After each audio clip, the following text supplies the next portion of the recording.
3 కోట్లు భూమిగా పెద్ద ఆయనకు నివాళులు అర్పించాల్సిందిగా నారా లోకేష్ బాబు గారిని ఆహ్వానిస్తున్నాం.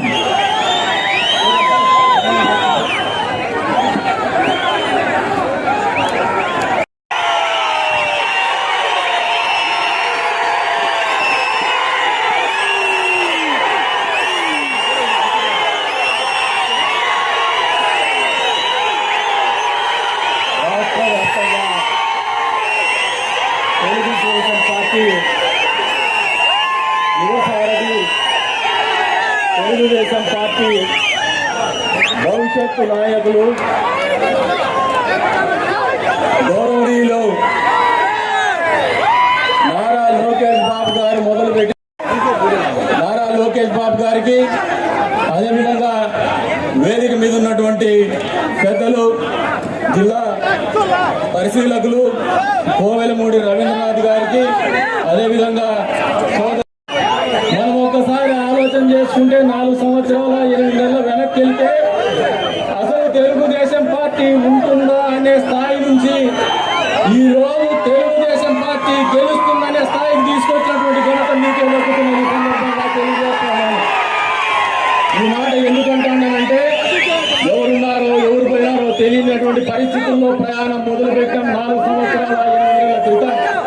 ఆ రోజున మన ఎంట ఉన్నటువంటి వాళ్ళు ఎవరంటే స్వచ్ఛమైన నికార్సైనటువంటి తెలుగుదేశం పార్టీ కార్యకర్తలు మాత్రమే ఉన్నారు. మనంతా వాస్తవమైన సందర్భంగా తెలియజేస్తున్నారు. 4 సంవత్సరాల 8 నెలల కాలమైన తర్వాత ఈ రోజున ప్రతి తెలుగుదేశం పార్టీ కార్యకర్తలు పాత రక్తంతో పాటు కొత్త ఉత్సాహము ఉరగలేసేటువంటి ఉత్సాహము సమరోత్సాహం కూడా అందరిలో కనపడతా ఉంది. దీనికి కారణం ఒకసారి ఆలోచన చేస్తే గ్రామ స్థాయిలో కార్యకర్త నుంచి మొదలు పెడితే రాష్ట్ర స్థాయిలో మన ప్రియతమ నేత తెలుగుదేశం పార్టీ అధినేత చంద్రబాబు నాయుడు గారితో ఆలోచన చేయండి.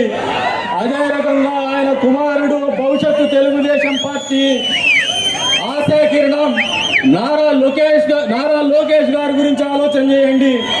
వాళ్ళిద్దరితో పాటు ఈ రోజున మండు టెండను సైతం లెక్క చేయకుండా ప్రాణాలు పోగొట్టుకున్నటువంటి కార్యకర్తల కుటుంబాలకు అండగా ఉండాలనే ఆలోచనతో ఇంట్లో నుంచి బయటకు వచ్చి రోడ్డెక్కినటువంటి మనందరి తల్లి భువనేశ్వరమ్మ గురించి ఆలోచన చేయండి.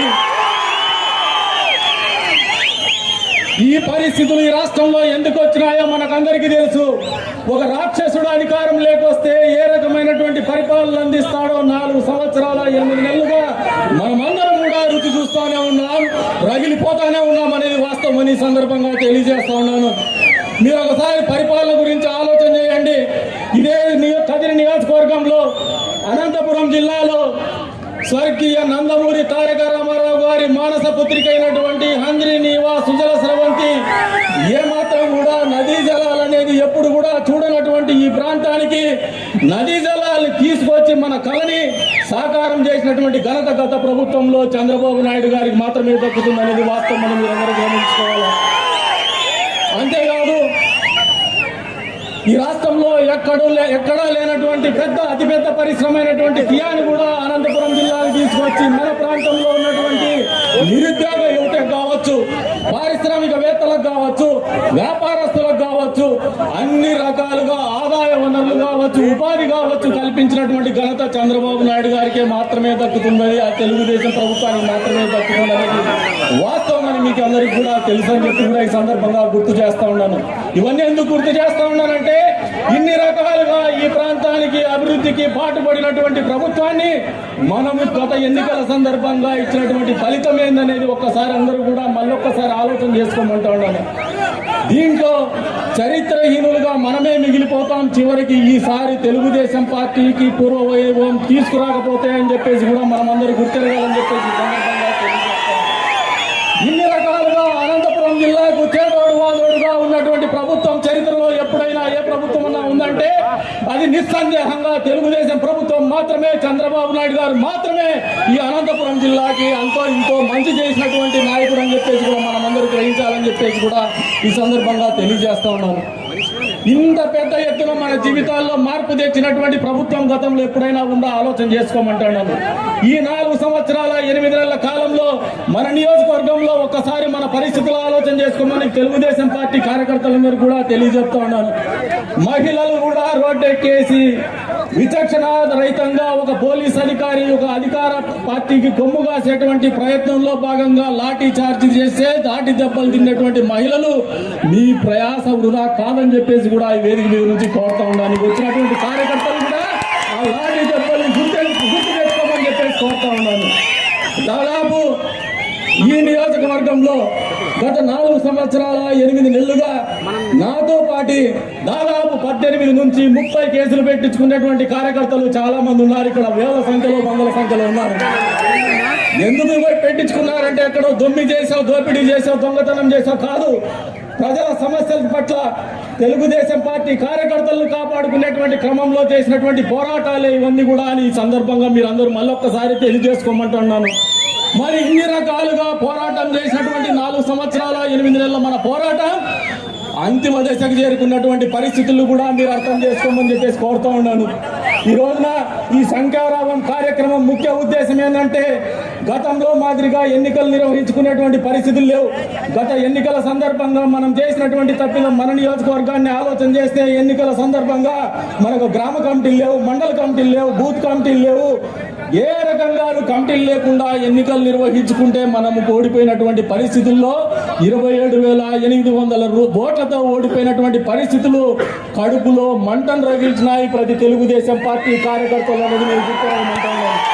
ఈ పరిస్థితుల్లో ఎందుకు పోయినామంటే ఎన్నికలు మనకున్నటువంటి ముఖ్యమంత్రి స్థాయి నాయకుడు చంద్రబాబు నాయుడు గారు కావచ్చు, అంతేకాదు గ్రామ స్థాయిలో ఉన్నటువంటి కార్యకర్త కావచ్చు, ప్రతి ఒక్కరు కూడా పలుకుబడి ఉన్నటువంటి నాయకులు కార్యకర్తలే మనకున్నారు. అయినప్పటికీ కూడా ఈ ఫలితాలు ఎందుకు చవి చూసినాం? చూడటం ఎందుకంటే ఎన్నికలు నిర్వహించుకోవడంలో మనం విఫలమైనాం. పదే ప్రతి మీటింగ్లో కూడా నేను ఈ నియోజకవర్గం విస్తృత స్థాయి సమావేశంలో పదే మీ అందరికీ కూడా తెలియజేస్తా ఉన్నాను.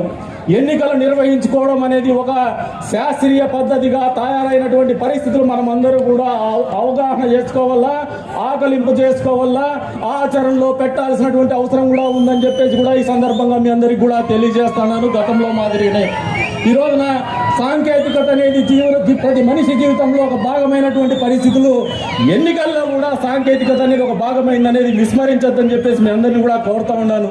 ఈ రోజున ఒక మంచి కార్యక్రమం చేసినారు. నాకు కూడా చాలా మనసులో సంతోషమైంది.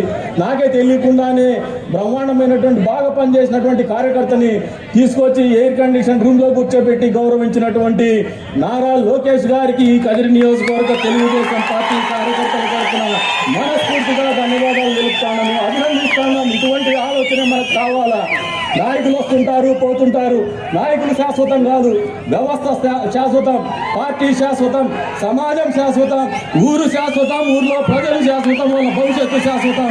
వాళ్ళందరి గురించి ఆలోచన చేయాలంటే మంచి మనసున్నటువంటి కార్యకర్తలనేది శాశ్వతంగా ఈ పార్టీకి అవసరమనే ఆలోచనని నిజంగా మనస్ఫూర్తిగా అభినందిస్తున్నామని చెప్పేసి కదిరి నియోజకవర్గం తెలుగుదేశం పార్టీ తరఫున మన ప్రధాన కార్యదర్శి గారికి విన్నవించుకుంటున్నాను. అంతేకాదు ఈ రోజున మనందరి పోరాటం ఆఖరి దశకు వచ్చే 45 రోజుల్లోనే ఎన్నికలు ఎదుర్కొని పోతున్నాం. మళ్ళీ చెప్తున్నాను, ఎన్నికలు నిర్వహించుకోవడంలో ఏమాత్రం ఏమరపాటు గురి కావద్దని చెప్పేసి మీ అందరినీ కూడా వేదిక మీద నుంచి తెలియజేస్తా ఉన్నాను. ఎందుకంటే 3 రోజుల కాలంలో మనం ఆలోచన చేయాల్సింది బూత్ స్థాయిలో పనిచేయాల్సినటువంటి ఆలోచనని విస్మరించొద్దండి, అప్రమత్తంగా ఉండని చెప్పేసి కోరుతా ఉన్నాను. 4 సంవత్సరాల 8 నెలల పోరాటం కంటే ఎన్నికలకు ముందు, పోలింగ్ కంటే ముందు వచ్చేటువంటి వారం రోజులే చాలా ప్రాధాన్యత సంతరించుకుంటాయని చెప్పేసి కూడా ఈ సందర్భంగా మీరు అందరూ గుర్తెరగాలని చెప్పేసి కూడా కోరుతా ఉన్నాను. ఎందుకంటే ఆరుగాలం ఒక రైతు విత్తనం వేసి పంటని పెంచి పోషించి విత్తనము తుడిపారబట్టేటువంటి సమయంలో ఏదైనా విపత్తు వస్తే అతనికి ఎంత బాధ ఉంటుందో అంతే స్థాయిలో పార్టీలో ఉన్నటువంటి నాయకులకు కావచ్చు, కార్యకర్తలకు కావచ్చు మనసులో బాధ ఉంటుందనేది వాస్తవమని మీరు అందరూ కూడా గుర్తెరగాలని చెప్పేసి కూడా ఈ సందర్భంగా తెలియజేస్తున్నాను.